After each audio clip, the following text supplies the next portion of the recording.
the people in my ward have dismissed all those things as meaningless, and they have stood by me through thick and thin. So I'm very happy.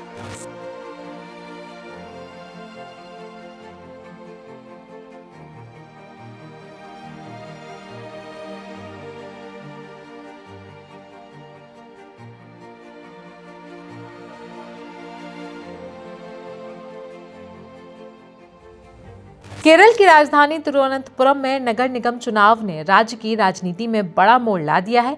पहली बार Bharatiya Janata party के नेतृत्व वाले NDA ने तिरुवनंतपुरम नगर निगम में निर्णायक बढ़त हासिल करते हुए सत्ता के संतुलन को पूरी तरह बदल दिया।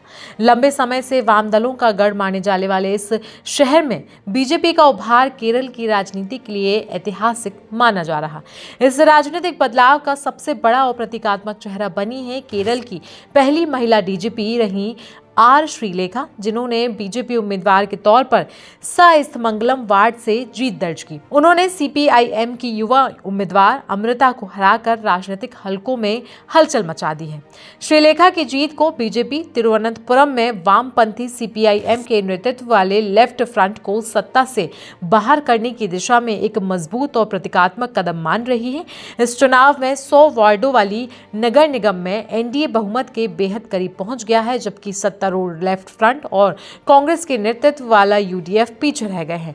बीजेपी के लिए ये नतीजा इसलिए भी अहम है क्योंकि इससे पहले 2024 के लोकसभा चुनाव में अभिनेता से नेता बने सुरेश गोपी ने तिरुवनंतपुरम से सांसद बनकर पार्टी को बड़ी कामयाबी दिलाई थी। अब निकाय चुनाव के नतीजों ने पार्टी के बढ़त जनाधार को और ज्यादा मजबूत कर दिया है।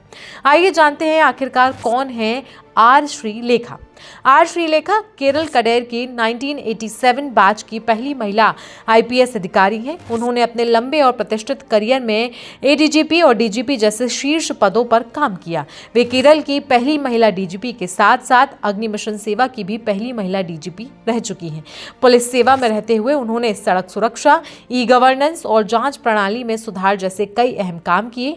सीबीआई में अपनी सख्त कार्यशैली के कारण वे रेड श्रीलेखा के नाम से भी जानी जाती हैं। उन्होंने अब तक 9 किताबें भी लिख डाली हैं। रिटायरमेंट के बाद इसी साल उन्होंने बीजेपी का दामन थामा था और जल्द ही पार्टी की राज्य उपाध्यक्ष बनी। इसके बाद उन्होंने स्थानीय निकाय चुनाव लड़ने का फैसला किया, जिसे राजनीति में उनके सक्रिय प्रवेश के रूप में देखा गया। श्रीलेखा की जीत के बाद उन्हें तिरुवनंतपुरम की मेयर पद की संभावित उम्मीदवार माना जा रहा है। पार्टी सूत्रों का मानना है कि अगर वो मेयर बनती हैं तो भविष्य में वे केरल की राजनीति में बड़े चेहरे के तौर पर उभर सकती हैं। कुछ राजनीतिक विश्लेषक तो उन्हें आगे चलकर मुख्यमंत्री पद का संभावित दावेदार भी मान रहे हैं। हालांकि श्रीलेखा का चुनावी सफर पूरी तरीके से विवादों से मुक्त नहीं रहा।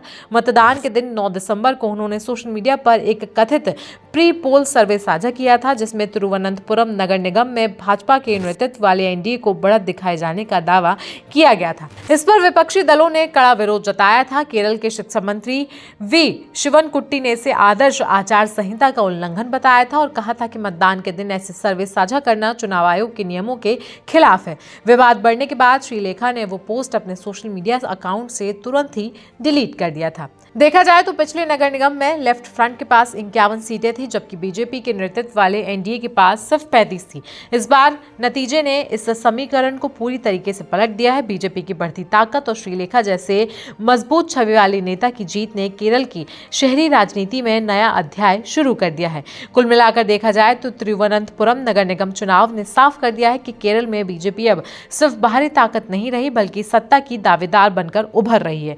आने वाले चुनावों में इसका असर राज्य की राजनीति पर दूर तक देखने को मिल सकता है। तो केरल में इस बदलती राजनीति पर आपकी राय क्या है? आप हमें कमेंट सेक्शन में जरूर बताएं। साथ ही साथ देश दुनिया की बाकी खबरों के लिए बने रहें हमारे साथ।